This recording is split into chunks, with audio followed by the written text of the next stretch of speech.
Olá, meu amado, tudo bem? Hoje a gente está começando a série sobre o livro do Apocalipse, né? Então a gente precisa entender algumas coisas antes da gente entrar nos capítulos. A ideia é a gente, nesse início, fazer vídeos de até 25 minutos, para ficar mais fácil de você estudar, né? E a cada vídeo que a gente for lançando, depois a gente vai fazendo uma live de perguntas e respostas lá pelo Instagram, tá bom? Bom, a origem do nome, Apocalipse, vem do grego, apocalipsis. E normalmente nós vamos associar a palavra Apocalipse à tragédia, né? No entanto, o livro de Apocalipse, ele não fala de tragédia. A tradução de Apocalipse pode ser algo como descobrir, desvelar ou manifestar. Apesar do Apocalipse ele falar sobre o final dos tempos, ele não pinta um quadro de tragédia, mas ele pinta um quadro aonde Jesus vai manifestar toda a sua glória e vai acabar com o mal de uma vez por todas. A palavra Apocalipse, uma das traduções dela é revelação. No português, o livro ficou chamando Apocalipse. Entretanto, se você pegar uma Bíblia em inglês, lá vai estar Revelation ou revelação, né? E é interessante que o livro de Apocalipse começa dizendo assim, capítulo 1, versículo 1, revelação de Jesus Cristo, a qual Deus lhe deu para mostrar aos seus servos as coisas que brevemente devem acontecer, e pelo seu anjo as enviou e as notificou a João, seu servo, o qual testificou da palavra de Deus e do testemunho de Jesus Cristo e de tudo o que tem visto. Então, a revelação do Apocalipse vem de Deus Pai para Jesus, e Jesus ordena um anjo, e esse anjo, ele vai falar a João as coisas que estão acontecendo, que já aconteceram, e aquelas coisas que ainda vão acontecer. De uma maneira geral, o livro de Apocalipse, o verso 3 dele diz, bem-aventurado aquele que lê e os que ouvem as palavras dessa profecia e guardam as coisas que nela estão escritas, porque o tempo está próximo. Então, na realidade, uma das funções do livro de Apocalipse é que a gente viva o tempo todo na iminência da volta do Senhor. Desde os tempos da igreja primitiva, que os verdadeiros cristãos, eles vivem a sua vida como se Jesus fosse voltar no dia de hoje, né? Então, da mesma maneira que a igreja do primeiro século guardava a palavra do Apocalipse, nós que somos a igreja dos últimos tempos também precisamos guardar essa palavra, porque o importante é que a igreja continue pregando o evangelho do Senhor Jesus, né? A palavra diz as coisas que brevemente devem acontecer, né? Essa palavra, ela está descrevendo que não é que vai acontecer num tempo rápido, mas ela está dizendo que quando começar a acontecer, o desfecho ele é rápido, porque o que nós estamos falando aqui? Nós estamos falando de um período de 7 anos, né, que começa na grande tribulação, no arrebatamento da igreja, e acaba com a segunda vinda de Jesus, que são 7 anos literais, né? Para entender Apocalipse, a gente também precisa entender um pouquinho das escolas, coisas que você vai ouvir falar.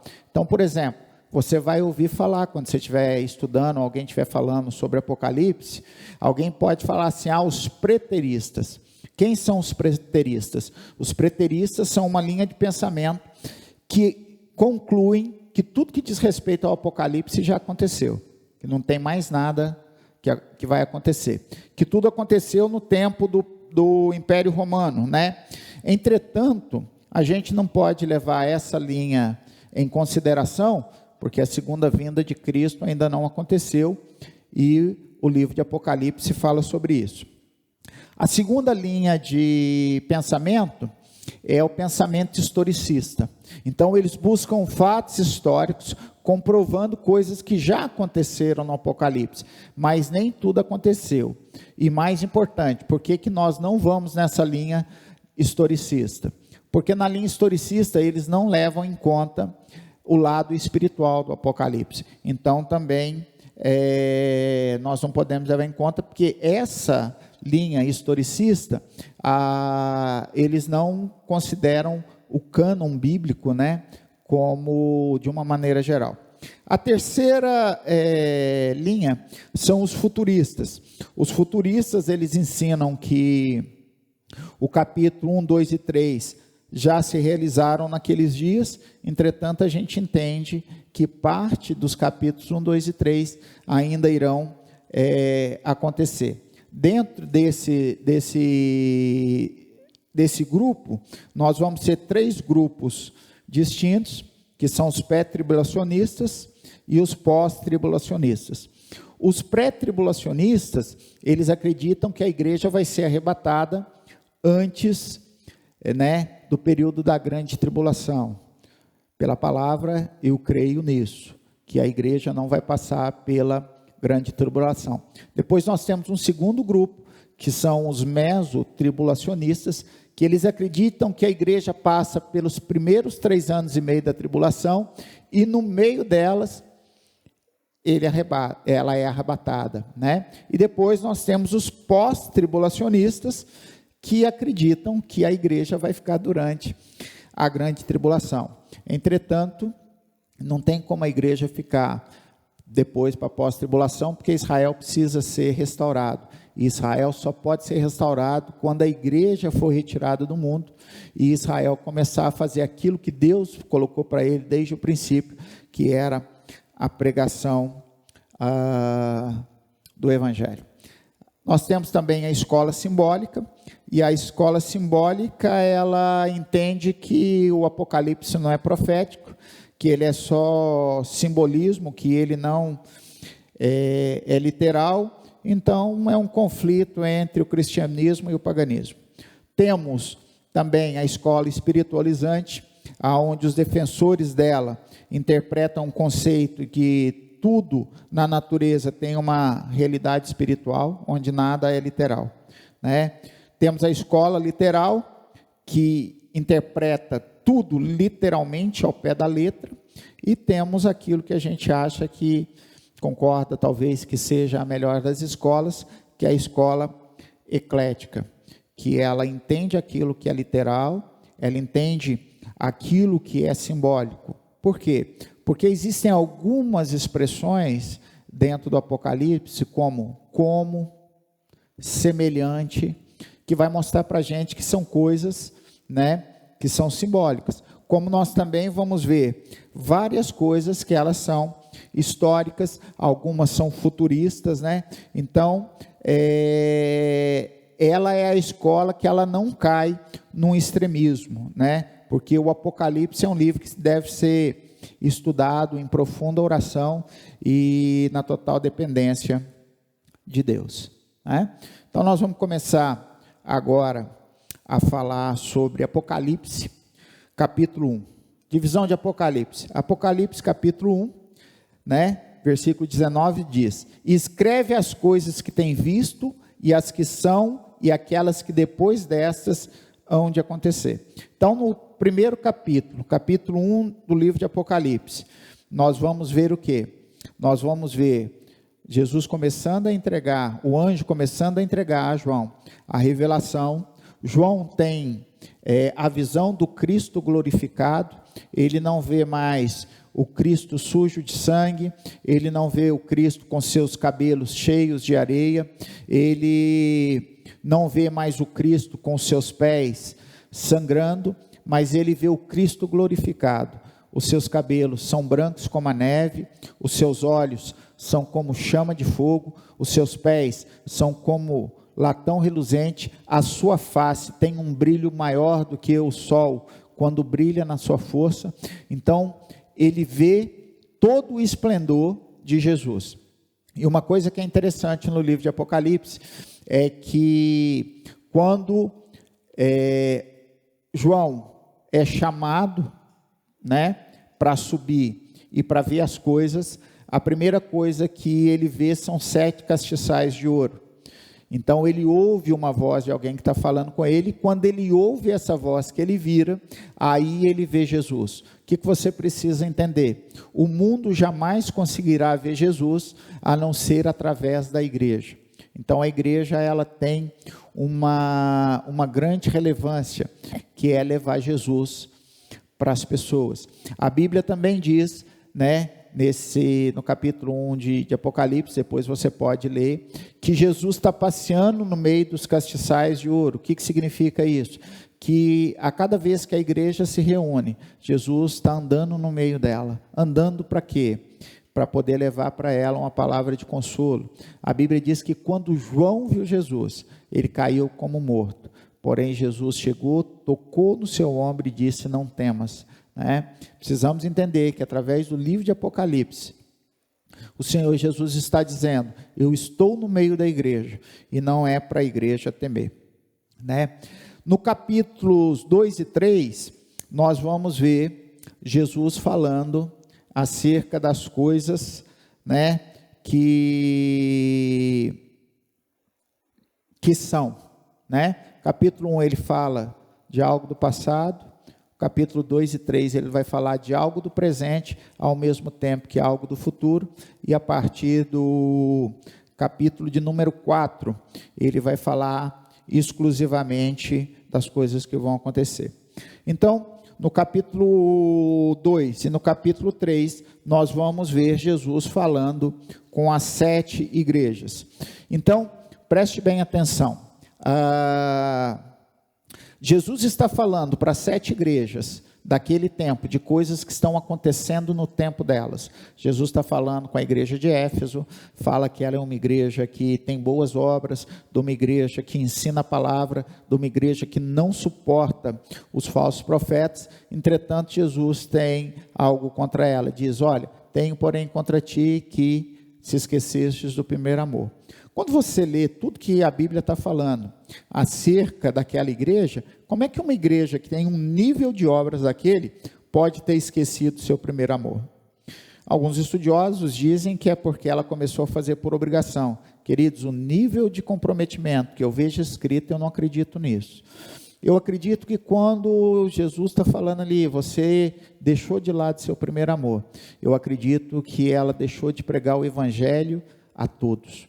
Eu acho que ela começou a fazer uma seleção para quem ela estava pregando o evangelho, que logo no início ela pregava o evangelho para o pobre, para o necessitado, para o judeu foi o primeiro amor de Deus, Então, o que eu acredito que Éfeso deixou de fazer, é que ela acabou deixando de levar essa palavra a toda criatura, Mas também existe um grupo de estudiosos que dizem que essas igrejas, cada uma delas simboliza um tempo na história. Então nós teríamos a igreja de Éfeso, a igreja primitiva, uma igreja que trabalhou do ano 30 até o ano 100 depois de Cristo.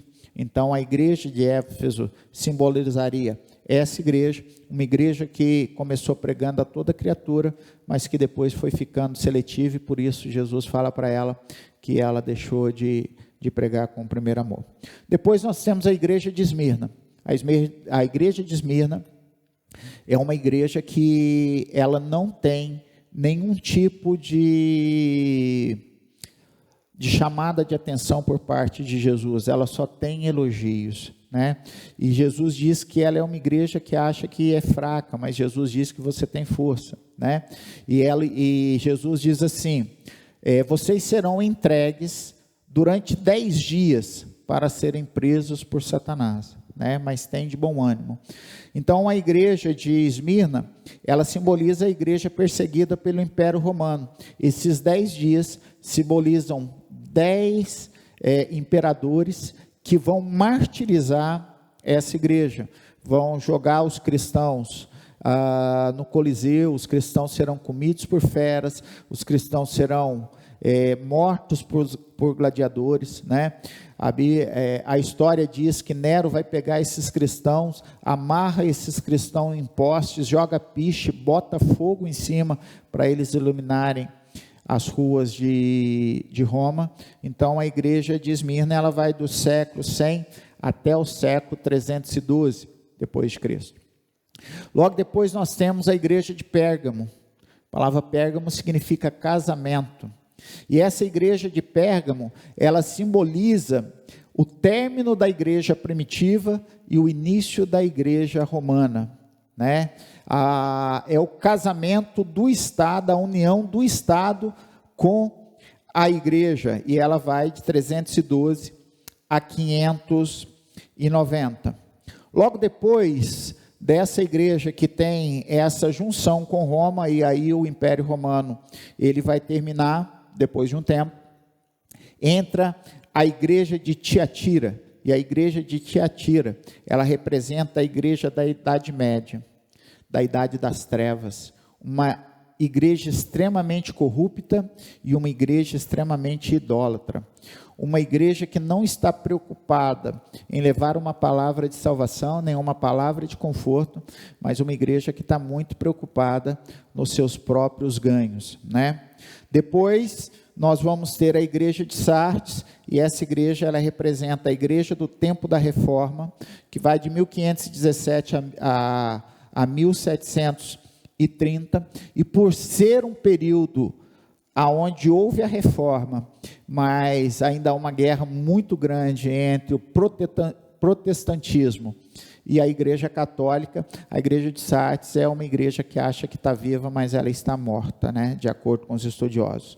E depois nós vamos ter outra igreja que também não tem nenhum tipo de restrição.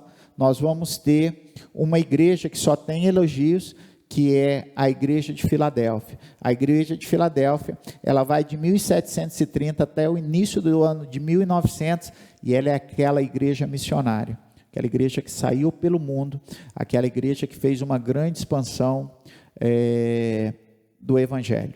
E aí depois nós vamos ter a igreja de Laodiceia, que é uma igreja, segundo os estudiosos, que começa no ano de 1900, e que sinceramente infelizmente eu acabo vendo uma grande parte da igreja do Senhor Jesus igual à igreja de Laodiceia, porque a igreja de Laodiceia é uma igreja que achava que era muito rica financeiramente. Entretanto, Jesus diz que ela era cega, pobre e nua. Ela é a única igreja que ela não tem elogio, que ela só tem a crítica, né? Por quê? Porque ela acha que por ela ser grande, porque ela está com muito dinheiro, porque ela tem dinheiro para fazer as obras, que isso tudo é o suficiente. Mas uma boa parte dessa igreja, até pelas próprias divisões denominacionais e de modo de ver, né, igrejas históricas, igrejas pentecostais, igrejas neopentecostais, muitas linhas de raciocínio diferentes. Jesus disse que uma casa dividida contra si mesmo não pode subsistir. Então essa igreja de Laodiceia é uma igreja que Jesus fala para ela: olha, compra de mim colírio, para que você possa ver, né? E também vestes, aonde você possa sair do seu pecado, né? Então, nós vamos ver mais algumas coisas, como, por exemplo, as características de cada uma das cartas. Primeiro, o remetente de todas as cartas é o mesmo, é o Senhor Jesus. Jesus descreve cada uma das igrejas, revela a condição das suas atividades, a situação dessas igrejas. Ele revela para 4 igrejas, para 6 igrejas, ele tem elogios e críticas. Para 4 igrejas, ele tem elogio e crítica. Para 2 igrejas, ele só tem elogios. E para uma igreja, que é a igreja de Laodiceia, ele não tem elogio, ele só tem crítica. Ele condena as coisas que estão erradas, entretanto, ele exorta ao arrependimento e à restauração.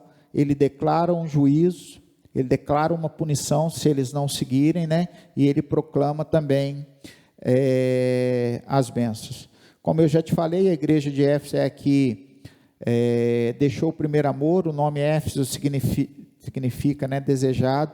A igreja de Esmirna é a igreja perseguida. Esmirna significa mirra, mirra significa amargor, sofrimento, né?